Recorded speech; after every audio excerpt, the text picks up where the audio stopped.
So this has been quite the week for Five Nights at Freddy's, hasn't it? Oh, yes. yeah. Big week. It's been amazing. So what is going on, guys? This is Ryan here. And this is the Ryan here. Hey, everyone. Razbowski here. What's going on, guys? Dorko here. And welcome back to Theory Thursday, episode 12. Now, this one, we're of course going to be dedicating it to the Five Nights at Freddy's 4 trailer, which has been out now around about 48 hours as of recording this. Yeah. Now, we see a lot within the trailer, and one thing that's very brief, or at least not demonstrated a whole lot, is the game mechanics within Five Nights at Freddy's 4. And so we feel it's possibly important to dedicate one of our Theory Thursdays towards talking about just the genuine mechanics behind the game, because there's a lot of ideas going around, and it's worth giving our own thoughts on this whole topic. So we're going to begin by talking about, of course, the plush trap character. Now, this was teased on scottgames.com, and everyone instantly had alarm bells ringing, and it was a very interesting teaser, one we didn't expect whatsoever. So we're going to be talking about how we think this might play into the Five Nights at Freddy's 4 game. Well, I personally believe that Plush Trap has a major influence on what is actually happening. I think that this is kind of like a poltergeist kind of story where like something's dug up and it has like loads of poltergeists and ghosts haunted within. Okay. So I reckon that Plush Trap, because he says, "What have you brought home?" in one of the things. So I reckon he brought home a Springtrap plush teddy or plush trap, and obviously that's brought back a load of nightmares with it. Yeah. Yeah, okay. I think that's probably going to be what's happening. I think he's definitely significant in the story because what have you brought home? Terrible things come in small packages, as we saw in the teaser. And myself and Dorko were talking about this yesterday when we recorded a video on it. It was that the nightmare... He doesn't look like a nightmare animatronic. He's obviously smaller in stature. He hasn't got the big, long fingernails. He's got 4 fingers. He hasn't got the big, over-exaggerated teeth. He appears to be separate from the rest of them. And to go hand in hand with this separation... He has a different mechanic as well. Up in the top right-hand corner, there's no longer a time, but some sort of countdowner. Countdowner? That's terrible grammar. Some sort of countdown meter. It starts at 50, and when he jumps back onto the seat, it goes to 49. So it's going to be interesting to see how that works into the game. Yeah. Yeah, it's definitely going to be interesting to know the story about how Plush Trap got into this house.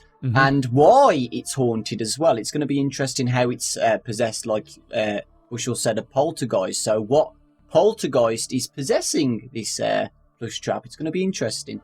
Yeah, and I think one of the important things which also demonstrates its importance with Five Nights at Freddy's 4 is the fact that this is the last teaser we saw before the Five Nights at Freddy's 4 trailer, and this teaser image actually demonstrated the release date of Five Nights at Freddy's 4, so... For me, that instantly shows that this guy is going to be very importantly entwined within the whole story. And, you know, as we've all said as well, he's a totally different character to these nightmare animatronics. He doesn't resemble them, and he seems to take on almost like a role of his own. He sits in this chair. All the other guys seem focused on getting you, and it seems like when you actually see him, he retreats. And there is a large X on the floor. We don't know what this might mean, but I personally think that if he gets to that X, something bad happens, and we may be seeing some more of the nightmare animatronics that we haven't seen in the trailer just yet. Definitely seems like it's the countdown. You've got to survive the countdown. If he gets to the X marks whatever spot it is, but that's that seems to be his final destination. And whether there's a jump scare at the end of it or I don't know. It seems that's the way that's going to be some sort of game over if he does get to that point. Yeah, and again, it's like, you know, he is one of these smaller guys, so he couldn't have someone stuffed in him like a child. And this actually leads on straight to the next point, which is talking about the mini Freddys also. These guys are very small, yet they are clearly conscious, and it does make you think, how are these guys so operational? There's no way a child could be stuffed into these suits because of their size, and it does still back up the whole idea that there is some kind of paranormal element entwined within. But I think more particularly, where do you think these Freddy guys are actually going? Well, what we saw from the teaser, the first ever teaser for Five Nights at Freddy's 4, was they were actually hanging off Freddy's body. Yes. So that could possibly mean that they're actually going back to regroup onto Freddy's body.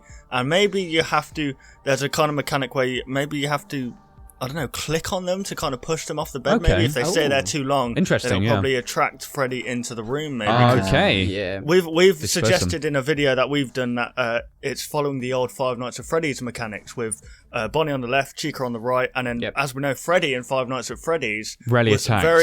He rarely attacks you, but when he did, it was just out of the blue, out of nowhere. So I believe that these Fredlets definitely will link in with if he it kind of look, because they're on the bed and they look like they scamper off under the bed. So if Nightmare Freddy is hiding under the bed, that would make sense with what the phone guy said in.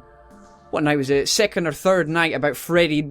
He rarely comes off the stage, but he prefers the dark. So if Freddy was hiding under the bed, then that's a very dark place. Again, it goes hand in hand with children's nightmares, where the first two places you check when you go to bed is the closet where Foxy is, and under the bed where some kind of person might be hiding for you, and that would be an interesting place for Nightmare Freddy, and might explain why we haven't seen him in the trailer.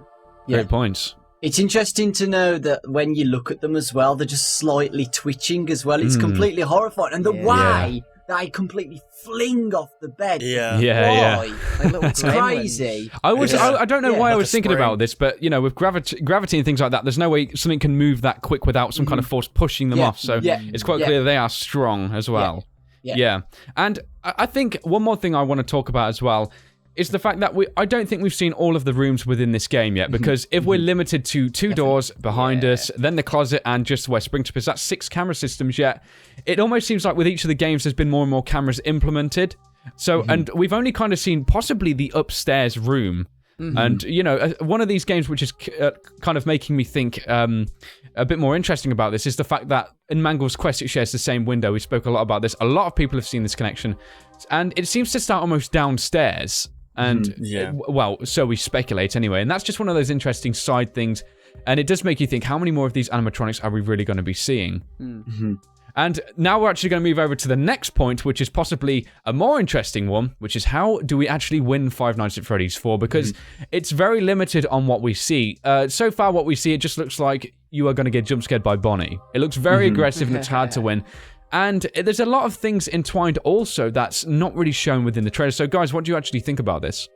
Well, like Five Nights at Freddy's route, to win the game, I guess you have to survive until you wake up, because if it's a nightmare, then you're trapped within that nightmare, and you have to wake up. But I don't know, I think I'd move house, in honesty, if I kept having the same dreams. I think if these guys are real, though, then moving houses will not be the solution, because you just take them and place them there. Possibly. I honestly don't know how you win. Going on the game mechanics, you've obviously got to check the closet. It tells you to do that. It tells you to close the doors to make sure nobody comes in there. But what we need to, what's stopping us from just closing the doors and constantly checking behind us on the bed for the Freddles and or plush Freddies, I think some people are calling them now. And then obviously we've got the closet as well, making sure Foxy doesn't leap out of there. His mechanics obviously going to work the same way as Pirate Cove did in Five Nights at Freddy's 1. Yeah. Because there's no power meter. Oh, I think Dawko has something. Do you know when you said that you can just keep the doors closed? Yes. I was thinking when you turn around to the bed, you don't see the doors anymore. Maybe they just come inside the room and then they get you. That's true. And another quick thing as well before we side as well. Where the hell is Foxy's tongue gone? I think it's gone. I was thinking it's probably to do with the jump scare.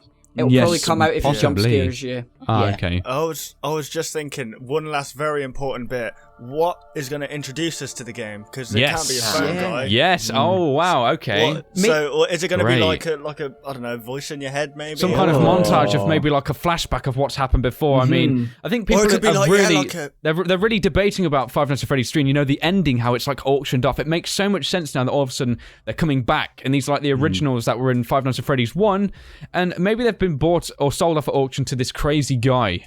It's not confirmed, but it's just one of those things. Like maybe it could start off obviously because you don't have a phone. I mean, we have that purple phone, but that's a little toy phone that doesn't actually work. Although there is a radio in the top left-hand corner, isn't there? Oh, true. Yeah, I mean, I'm thinking that maybe it's going to be like echoed memories in your head of what's happened in the past. So maybe what's happened now.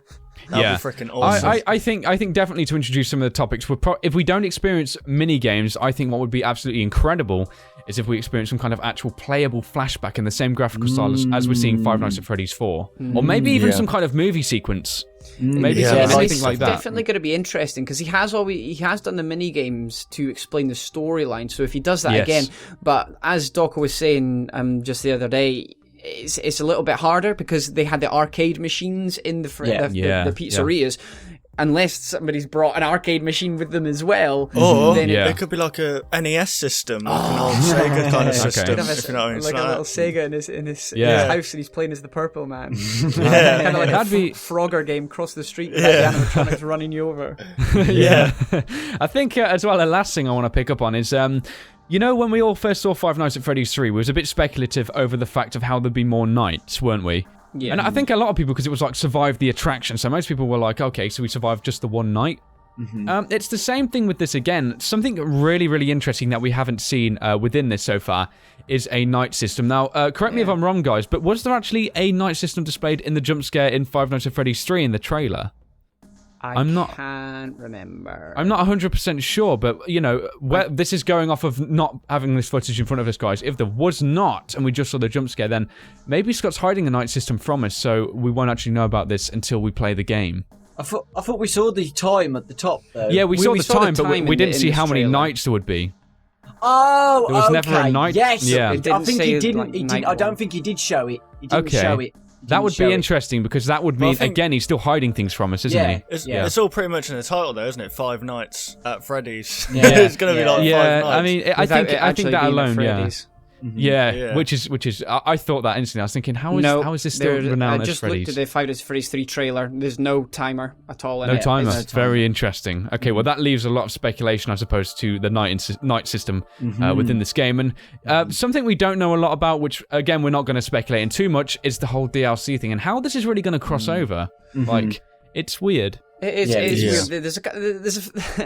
I feel that this trailer has just given us more questions than answers. I don't think it's actually answered anything. It's not, are the nightmares animatronics real? We don't know if the Bonnie jump scare actually results in a game over yet, because obviously we didn't see the hallucinations in Five Nights at Freddy's 3, but we got a full-on jump scare for them. But then it just resulted in us the ventilation system going down, so we don't know if Nightmare Bonnie actually resulted in game over.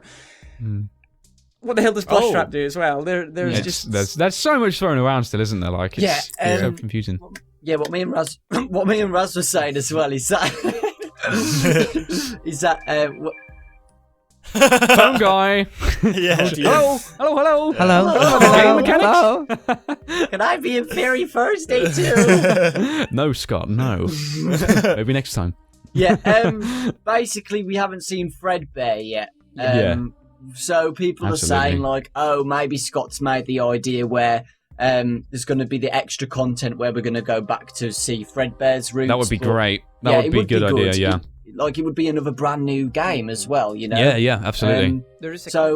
It's interesting to see whether Fredbear is going to be in this game, because if you think about it, where is Fredbear going to be, you know? Yes. It's gonna be cool. Which again is tying in with this whole 4-door system and the plush trap, and it's just... It's one of those weird things, Yeah, and other locations as well, what you were talking about. Maybe Fredbear could be in the basement or something, or somewhere different. Yes, we haven't seen many rooms, so it's like, how many more are we really going to see? I mean, he's not going to reveal everything in the trailer, because he wants to leave some surprises. And I mean, he's probably got teasers coming up as well, because we didn't know Balloon Boy was going to be coming out until basically the day of release of the game, wasn't it? Yes, So there's still so many secrets. Plus, it was a full color trailer. Putting Fredbear in it would reveal his color, which would probably reveal the story as well. Still, some things are best still left hidden, really, aren't they? Yeah. Absolutely. So, guys, that's about everything we can discuss about this one. We really hope you did enjoy this discussion. We actually had a great time talking about this. And let us know down below what you actually want to see us talk about next in relation to Five Nights at Freddy's 4.